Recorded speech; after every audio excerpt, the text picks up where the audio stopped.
Um, I gonna tell this story as easy and quick as possible because it's pretty lengthy. I came upon this video of different things that are happening all over the world, and it more like urged me to tell you about why these things are happening. It's our Hopi version, our Hopi creation story of the end of mankind. There's all these different race of people here on earth that have their own version, their own prophecies of the end times, and their own warnings for their own people. So in this story, it starts out that the Creator created the first world. He created the plants, rocks, and water, and um, they were able to talk to each others, and also insects. So the insects were also able to talk. They started fighting, so the Creator stopped that by creating the second world, where He created animals. All the plants and rocks, the water and the insects, they stopped talking, and the animals were able to talk to each others. And the same thing happened to them. They started fighting one another, eating each other's to stay alive, and the Creator stopped all that, and He created the third world. In this third world, He created mankind, the humans, and all the animals stopped talking because the humans started talking. Okay, I'm gonna make it short. Um, there were a lot of evil things happening, and the good people. It's exactly like how the free will from the Bible. It's the same difference is that we're given this choice of good and evil. When a baby is born, they hold their hands like this. They're born into this world like this. And from what we're told, is we're never supposed to open their hands.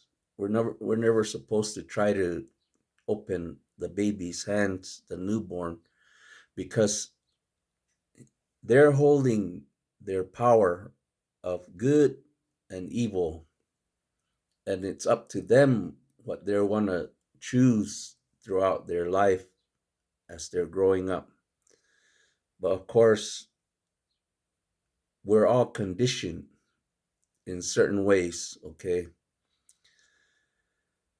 So the evil people, there's evil people in this third world, and the good people were trying to get away from them. The evil people were gambling, having sex with one another, incest, hurting one another in different ways, and not being nice to each other as they should be. The good people started hearing these footsteps up in the sky, in the clouds, and they started thinking that somebody was living up there, walking around. They thought maybe they could go up there, and that's how they would be able to escape from these evil ones.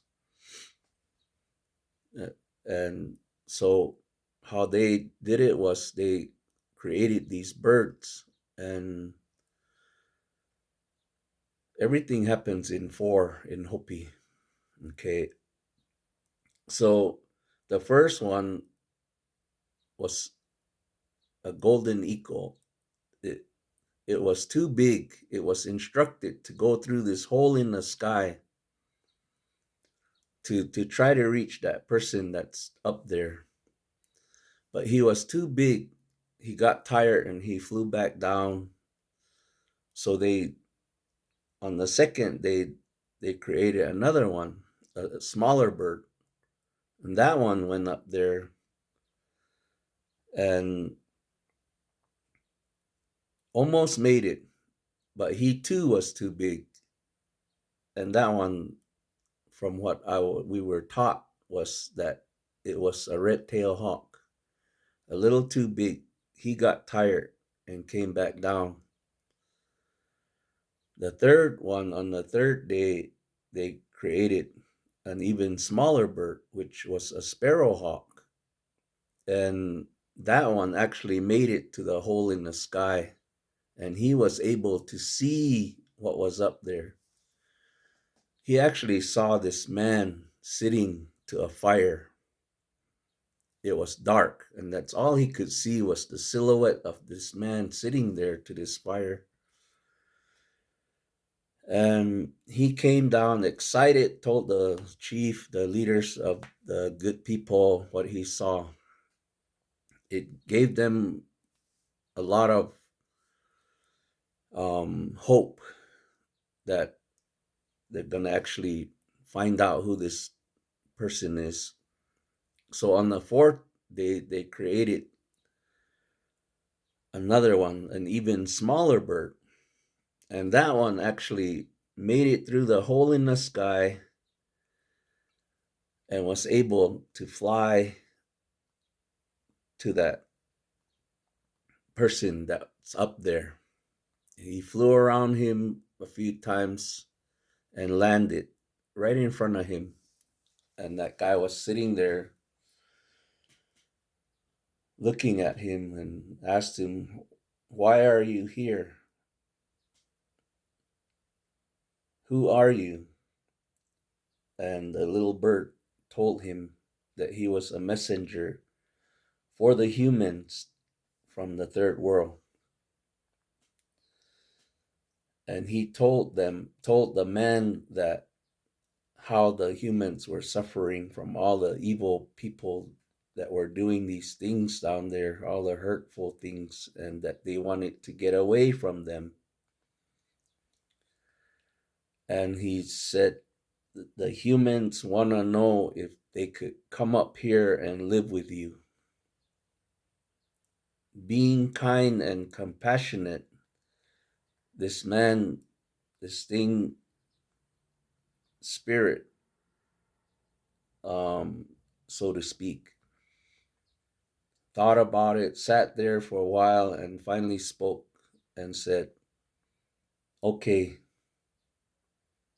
I, I'm gonna let them live with me, but they have to find their own way up here. I can't help them get up here. They have to figure out how to get up here on their own." So that that bird went back down and told the leader, the chief, and everything what he had heard from this man, from this powerful being. So they had to figure out, so once again, how to get up through the hole in the sky. So once again, they started growing these things. The first one was too short. The second one grew quite a ways but never made it. The third one almost made it to the hole in the sky. Once again, the third day. On the fourth day, they felt despair and, you know, weakness in them where the hope was starting to run out. But the resilience in humans. On that fourth day, they said, "We, I know we can do it." So they started growing this other thing. They started singing to it, and it started growing. They got tired and they took another break. Then they started singing again, and it started growing again. Took another break. Then they started singing again, and it started growing some more. They kept doing that after another. It finally grew high enough to get through the hole in the sky, and that was their chance to get away from the evil people. So the only way they were able to do that was to climb inside this thing that they grew. And once they were able to get through this thing, they noticed that the evil people were caught on, and they started climbing it too on the outside and falling to their deaths. Others started climbing through the inside. So what they did was they rocked it and knocked it down so that no evil people will make it up there with them. That plant was a bamboo. Okay. That's why you look at the bamboo and you see those notches in the bamboo. That signifies where they were taking their break, resting to sing some more. That's what that bamboo symbolizes in our Hopi creation story. Okay. And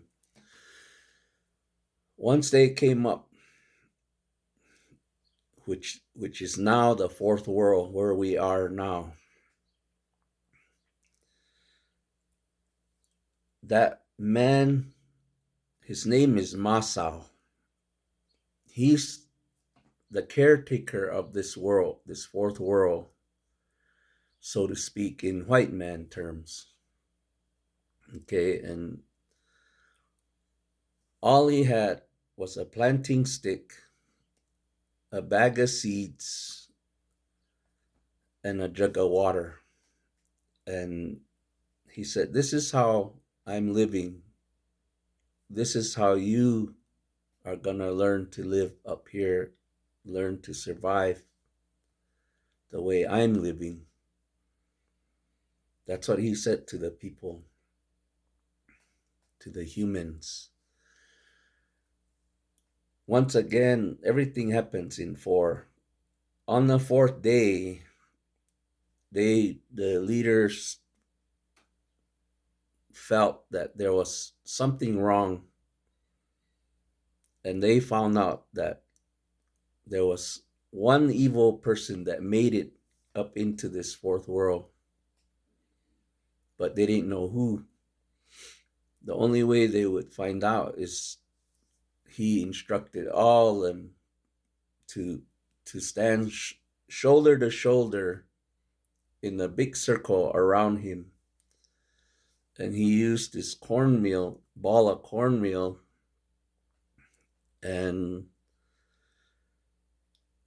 what he did was he went to the center of that circle of people, and he said, "Whoever this lands on is the one." He threw it way up in the air, and when it came back down, it landed on a very beautiful girl. Uh, the way I remembered this story was that's when their tongues changed, their language changed, and they were all split up into their own groups, their own race of people, the colors. Um, Yellow, red, blue, and white, the four primary colors of the Hopi corn, the four primary colors of the four directions. Yellow, the Asians. Blue, I think, was the white folks. I'm not sure. No, I think the blue were the Europeans or some. I'm not really sure. I have to. This story was told to us in the fifth grade. This was a long time ago, so I'm not really. I can't really remember the whole thing. The red, I think, was Africans. The blue, I think, was the natives, and the white was the white men, the Europeans. And he told everyone to go around on the earth to leave their footprints behind and then come back. But once you come back, all your footprints are gonna be erased. So they all went in their directions. And the way he put it was, here's the center. And it goes like this. From that center this way, like this.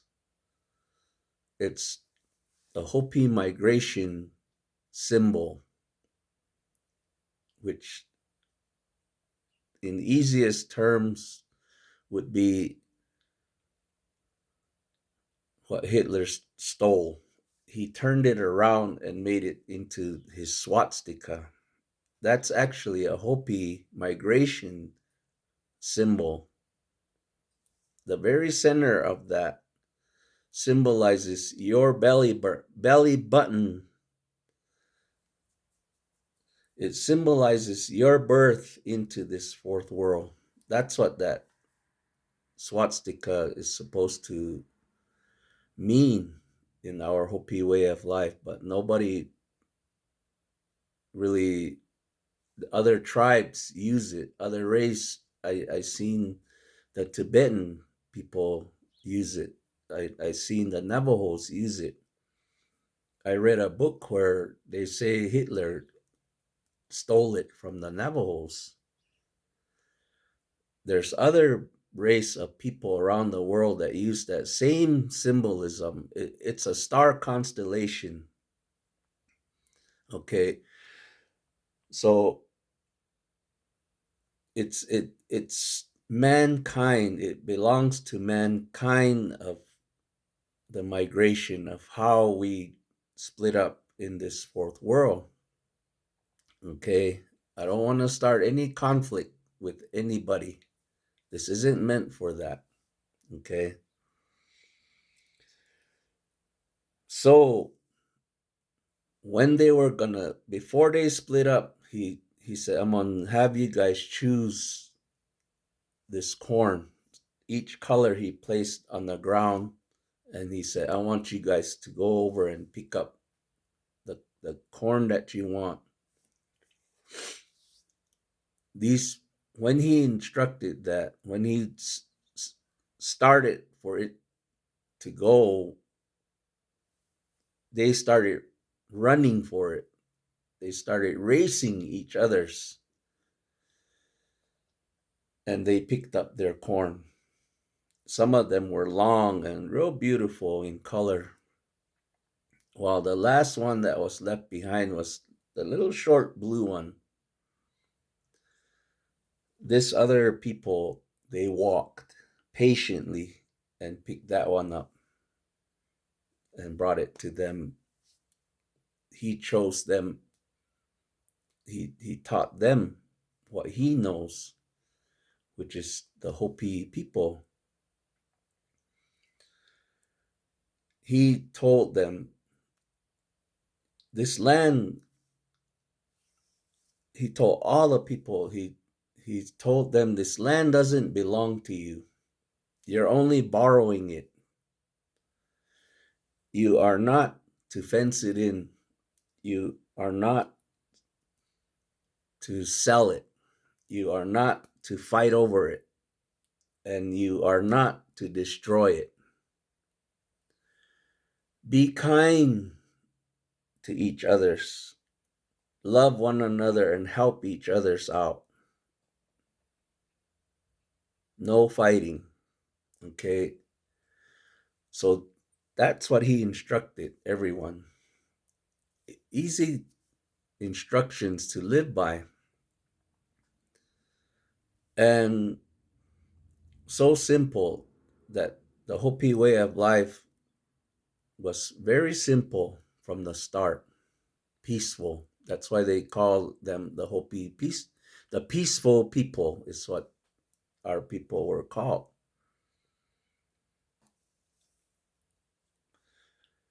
When they were ready to split up, to go their own directions, nobody wanted to take that evil girl. And he, Masao said to them, "What did I just tell you? Don't leave anyone behind. Remember to take care of each other's. Who's gonna take her?" The only people that agreed to take her were the white men. When they took her, throughout everything, after everything started, the migration, everything, after everybody left, you know how he said their footprints will be erased. The way I see it is that the continents were all still together yet when everybody came up into this fourth world. Once they all split up and went to their parts of the world, I think that's when all the continents split apart. That's why they're there where they're at now. Towards the end, we're all supposed to come back together yet. Okay. While that girl was with the white people, she taught them everything that she knows. That's why they know how to make all this stuff: lights, electricity, cars, TVs, all this stuff that we have, material things. And it came to a point where they got really evil and they started making bombs, all this fighting that they were doing, killing one another, all these different things that were happening long time ago was because of her. Okay, we were taught not to ever do things like that. So from the start, it was very peaceful until the Spaniards, when they came. If you ever watched that movie Apocalypto, that's similar to what happened here. They came from Mexico and came up through here, all the way to Taos, New Mexico. In each pueblo, they started converting people into Christianity. And here they started, trouble for all the people wherever they went. So the Hopi people got along real well until those Spaniards came and started converting certain people. That's when all the fighting started happening among our people because of the conversion of Christianity. Okay, so they say that when certain things happen here on Hopi, it affects the whole world. And I think that's when all this chaotic things started happening all over the place. It was already happening here and there even before when the Spaniards came. So it finally hit our side of the world, our people, and the it, the Hopis already knew from the start of what was gonna happen, of how everything is gonna end up, and you wonder now why the weather is the way it is. It it's what, almost April, and we're on to our planting season. Our great uncle, his name was Peter Navamsa Jr., the son of Peter Navamsa Sr., who was the first Hopi chairman, our great grandfather. Okay, so Peter Jr. used to take us to go plant when we were little boys. And he used to tell us, someday you guys are going to be planting in the snow. And it's happening now. It should it shouldn't be this cold. It's cold in here right now. I want to build a fire, but they say if you keep burning fires, it's not going to warm up either. But nowadays, it's the weather has really been chaotic. Everything has been chaotic. Okay, on Facebook they started making fun of that in the month of May because it it may be raining, it may be snowing, it may be blowing, and it may be hot. That's how chaotic. So they were using the month of May, the word may, like that. Maybe this, maybe that. But a lot of people don't, they weren't really taught all these things. So they don't really understand why the weather is the way it is. That's just one thing. Okay. There's other things that already came to pass that the Hopis already knew what was going to happen. Not only them, but all the other race of people around the world, they all have their own prophecies too, their own warnings of how to protect yourself from all this chaotic things that are happening. It's somewhat, there's always good and evil in everything. Okay, the internet has good features in it, good use for it, but it's so powerful in its own way that it's so evil that someone could easily text someone else from all the way around the other side of the world and make them commit suicide through the internet. Hackers, all these things that the internet is doing, pretty soon AI, robots, and things like that. Okay, all made by all these greedy people. All it, to me, it's just one huge scam for money, money, money to get higher above the next guy. Okay, there's no more love. There's no more, kindness. Everybody's fighting each other's.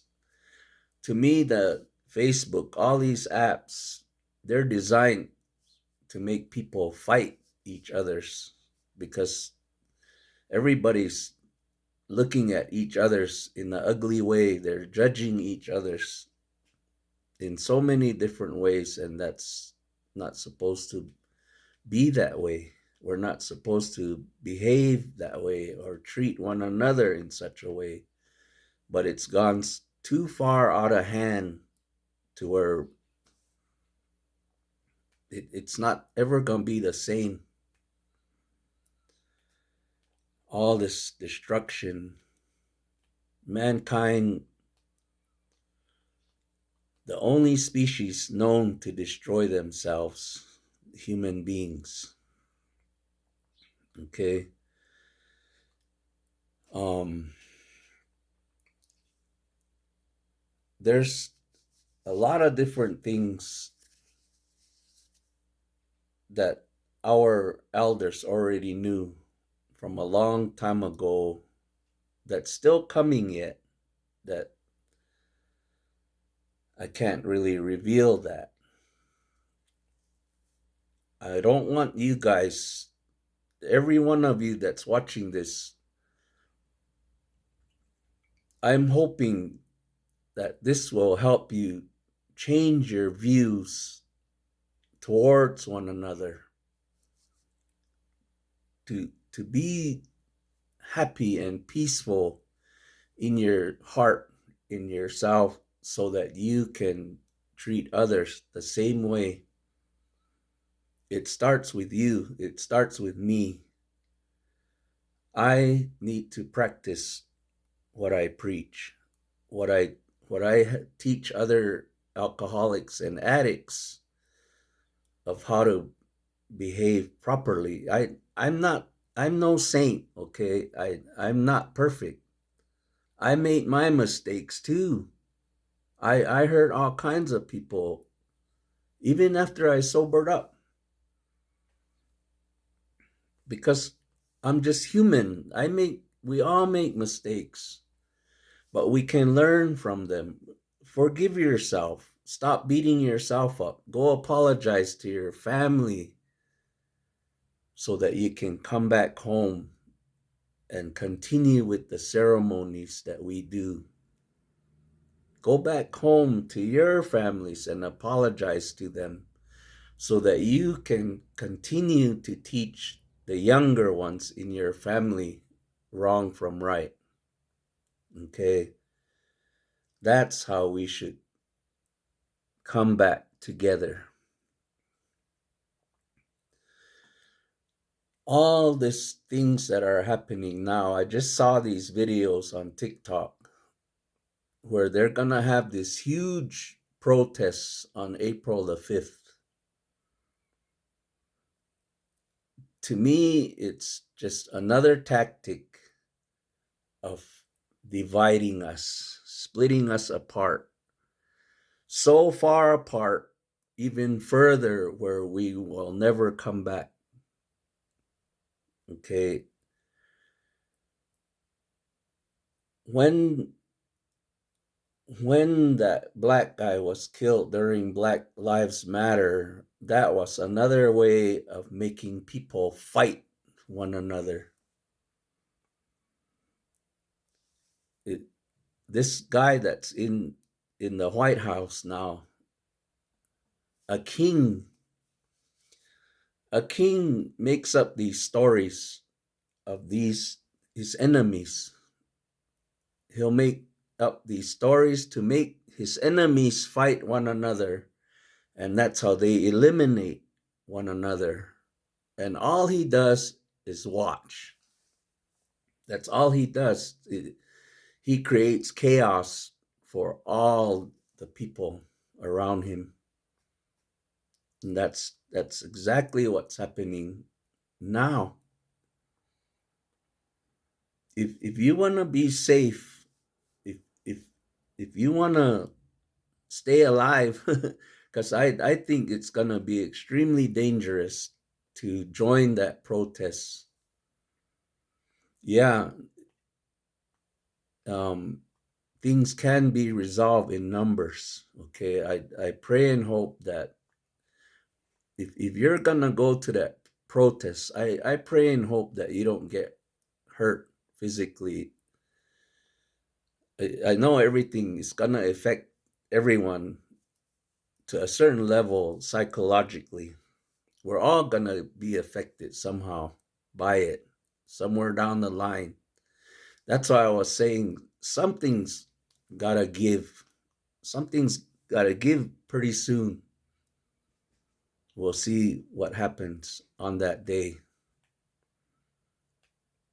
But I want to tell all you native people, all you black people, to stay out of it. That belongs in the political world of the white man, what their tactics are. They see us as their enemy. Okay, so that's why they're trying to make us fight each other. Don't do that. Stay home and be safe. Okay, go to church or somewhere else where it's gonna be safe for you. Go with family. Leave the city and go somewhere else. Just be real careful, because those other supporters are gonna be all over the place. That's how I see it. Come home for the weekend on that on the 5th and be here with your family. It's a good time to make amends. Come home and apologize to your family so that you won't be fighting anymore, and you be welcome to come back and join us with our ceremonies. All the alcohol, all the drugs that I was doing, I was the one who kicked myself out, not my family. We do that to ourselves, okay? Take accountability, be responsible, and forgive yourself, and then come back home and forgive others. Start loving yourself so you can learn how to love others. Trust one another. Take care of each other's. Help each other's, and so everyone can come back together and be as one. Okay. We follow our Hisatsinum, our people of long ago, and we want it back to that way of life. The band, our band with my brothers, all our mothers are sisters. So we're actually a band of brothers. It's called Descendant, which is singular, meaning that we're all one. The human race, we're all one. All our descendants are one. Okay, that's why singular descendant, that's what it means. And we use that Hopi symbol as our art cover, our t-shirts and whatnot. So it there's a lot of other things that I'm leaving out, but this is that story that I just told you is, I think, supposed to be meant for the younger, the children, so they could understand at an easier way. Okay, I'm sure that there's more to it than just that, but we're not taught all that. In the Hopi way of life, we don't know everything. We're not supposed to know everything. No one will ever know all Hopi. Okay, we're only initiated into certain things, and we only stay within our clans and do these ceremonies. So, but we all these ceremonies are done for not just our people, it's done for the whole world, for the whole human race, for all the universe. So your way of life, your ceremonies, I'm sure, is meant for the same thing. Do your best to teach your younger ones your way of life so that you your people can live on. Okay, and we can all become peaceful again. I pray and hope that that protest will help change what's happening. I think we're way down to the last point of existence. Okay, Koyanis katsi an ancient Hopi prophecy word meaning a world without peace, a world without love, a world without harmony, a world without balance.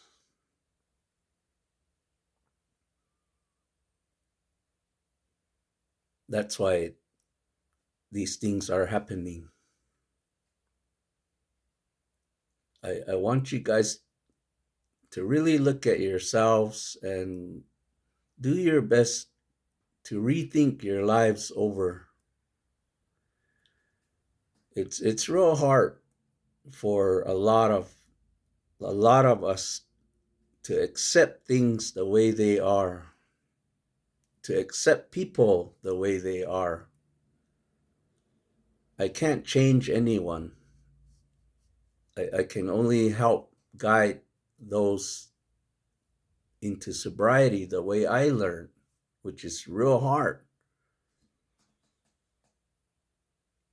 I My sobriety date is January 26, 2012.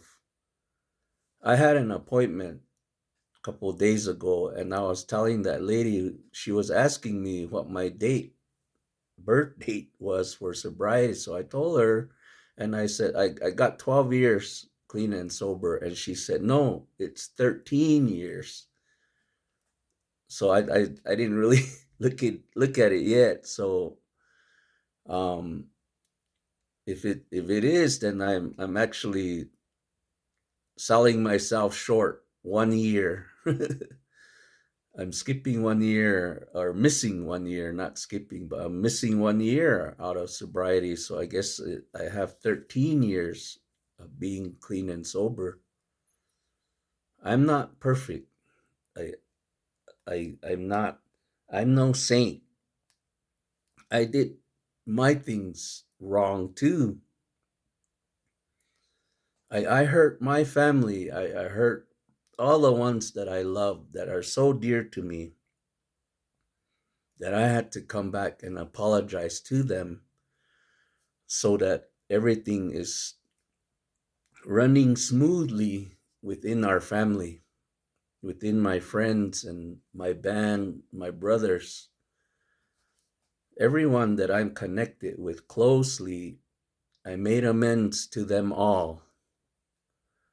And I practice these principles in all my affairs. No matter where I go, I do my best to remember what I learned, to remember from all my mistakes what to do and what not to do again. Sometimes I forget this and that here and there, but certain things happen and I'm reminded of the things of how I'm supposed to be behaving.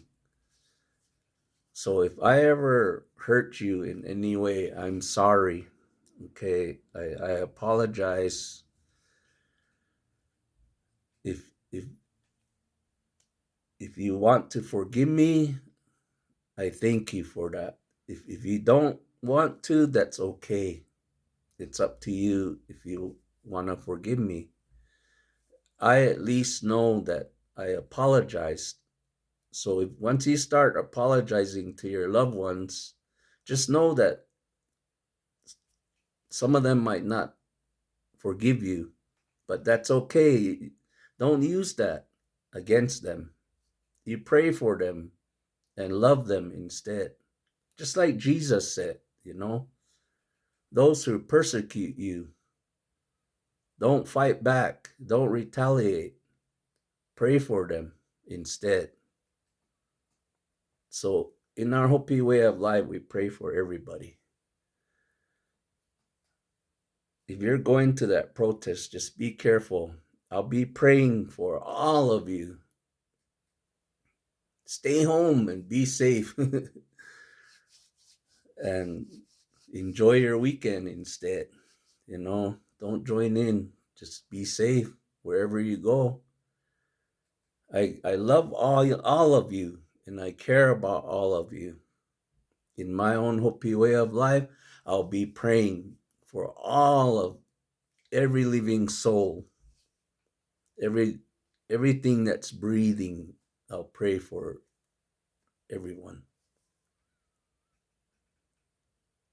Take care of yourself, treat yourself well, forgive yourself one day at a time. Don't jump the gun and try to think too far ahead. It's not happening. You stay here in today only. Start today is what I would say. If you see me around, say hi, smile, shake my hand, be nice and kind, because that's the way I want to treat people. I always do my best to smile at people. Sometimes I don't get smiles back, but I too have to remember to be careful with each person that I see out there, because I don't know what that person could possibly be going through that very moment, and I could easily anger them. So I too have to be careful of what I say and do to people on a daily basis. Do the same, be careful. Watch what you say to them, watch how you behave in front of them.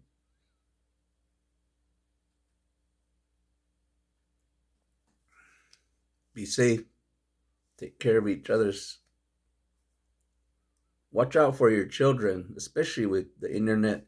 Keep them off these apps because it's real dangerous.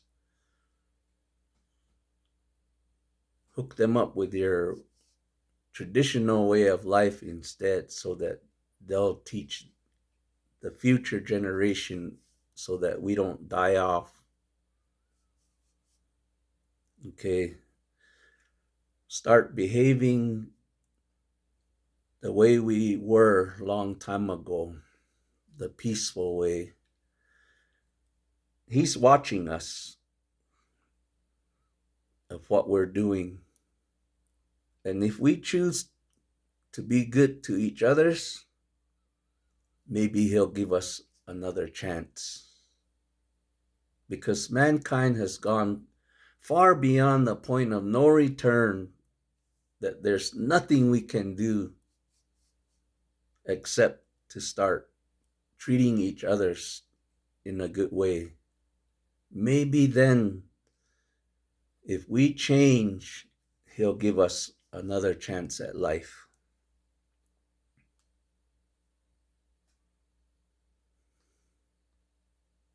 Be one of those who get it.